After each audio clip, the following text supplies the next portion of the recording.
couple of big holidays every year when we are cooking foods that are not in our normal repertoire.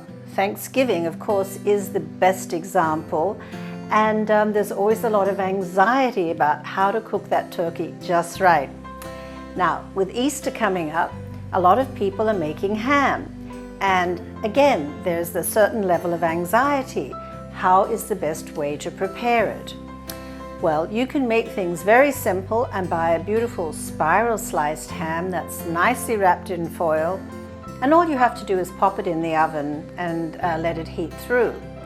But if you buy a ham that is not sliced, then what are your options? The traditional recipe will always tell you to cover the pan tightly with foil to stop the ham from drying out while it's heating through. But if you have a convection oven or a convection steam oven, you can actually dispense with the foil and cook the ham, as long as it's not sliced, directly in the oven. So here's how I do it. First of all, it's always a good idea to put meats on a rack in a shallow pan when you're baking or roasting meats in convection, because the heat of the pan can start to leach the moisture out of the food. Now, when I picked up this ham at Costco yesterday, the instructions on the package said cook for 10 minutes a pound, or insert your meat thermometer and cook to the internal temperature of 130 degrees.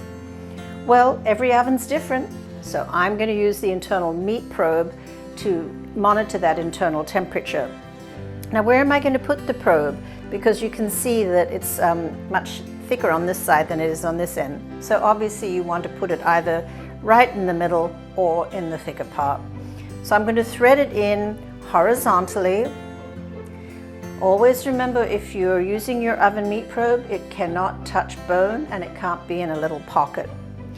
Now, the glaze that I'm using for this recipe is a combination of molasses and honey and actually a little bourbon as well, kind of an adult glaze.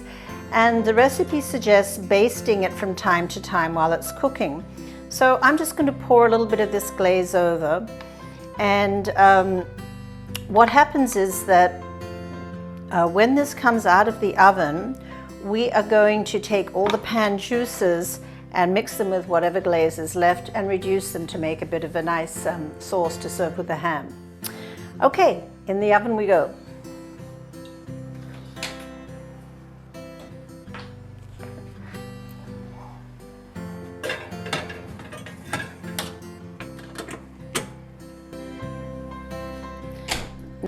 So now on my oven, I can see the icon for the core temperature probe or meat probe has come up. So I'm going to touch that icon, and it says 140, but I only want my ham to cook to 130 degrees. So I change that temperature.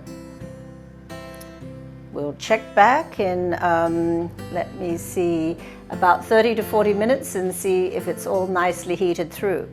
And remember, now that you're cooking in convection, you can also cook your side dishes at the same time, and everything will be ready to serve at one time.